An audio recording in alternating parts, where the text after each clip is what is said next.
주역이 되어가신 우리 이충건 박사님의 연설을 청해 듣겠습니다.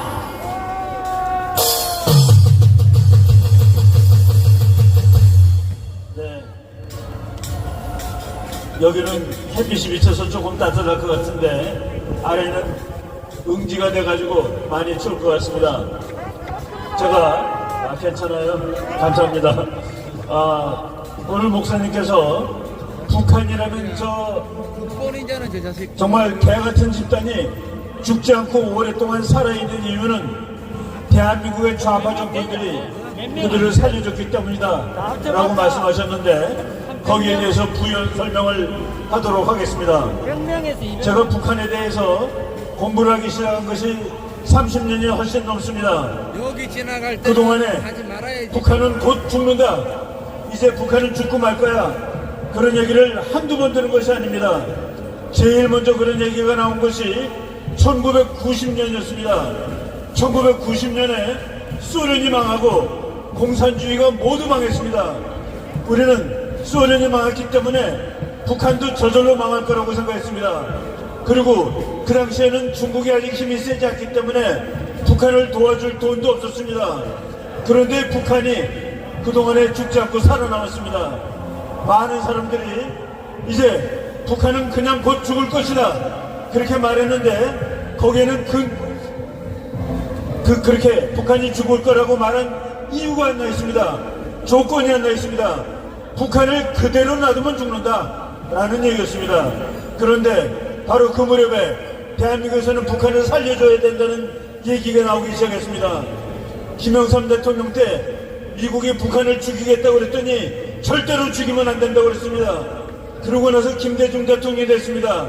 김대중 대통령 때 바로 1994년에 김일성이가 죽고 김정일이가 이제 이 나라 죽어간다 했을 때 그때 남북 정상회담이니 뭐냐면서 북한을 살려줬습니다. 아까 북한에 돈이 얼마나 갔냐 물어봤는데 얼마가 갔는지 알 수가 없습니다. 우리가 직접 준 돈이 있지만은 우리나라 관광객이 금강산에 가서 준 돈은 얼마고 개성공단에서 준 돈 이런 것들은 다 계산이 안 되는 돈입니다. 그래서 북한을 우리가 계속 살려줬다 이런 얘기입니다. 미국 학자가 물어보더라고요. 너네들이 북한 매일 죽는다고 그러지 않았느냐? 근데 왜 살아있는데 매일 죽는다고 그러느냐? 네, 제가 대답했습니다. 가만히 있으면 죽는다고 그랬지 우리가 살려주는데도 죽는다는 말을 한 적이 없다. 우리가 살려줬기 때문에 살았습니다. 이제 북한이 내일 모레 죽을 때가 되었습니다.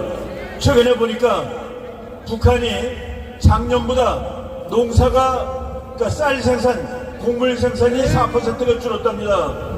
김정은이가 북한을 맡은 다음에 10년 동안에 북한의 경제가 10%가 줄었습니다. 이제 우리가 북한을 죽이려고 노력하지 않고 그냥 놔두더라도 북한이 곧 죽게 생겼다는 그런 상황이 된 겁니다. 이제 북한을 죽여야 됩니다. 많은 북한 탈북자들이 뭐라고 그러지 아십니까? 너네 나라 좌파 정권, 대한민국의 좌파 정권 때문에 북한의 일반 주민들이 얼마나 힘든 생활을, 비참한 생활을 더 연기시켜주는지 모르느냐?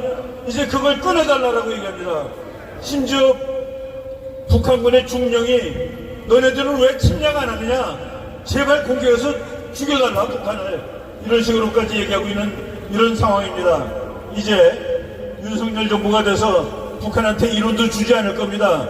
이제 이론도 주지 않고 저희들이 중국이 주는 것마저 차단하면은 그러면 북한은 내일 모레 무너뜨릴 수 있습니다. 이제 북한을 무너뜨리는 일은 우리 북한 국민을 살리는 길입니다. 북한 정권을 죽이고 북한 동포를 살리는 그 길을 우리는 절대로 이제 시간을 더 끌면 안 됩니다.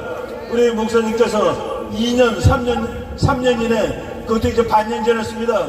2년 반 이내 북한을 완전히 해방시키고 그리고 북한 주민을 자유화시키고 김정은 도당을 철폐하는 그런 대열에 우리 이렇게 추운데도 모여서 호소하고 이 일을 위해서 노력하고 있는 것입니다. 여러분 빨리 통일을 앞당기는 그날까지 열심히 노력합시다. 감사합니다.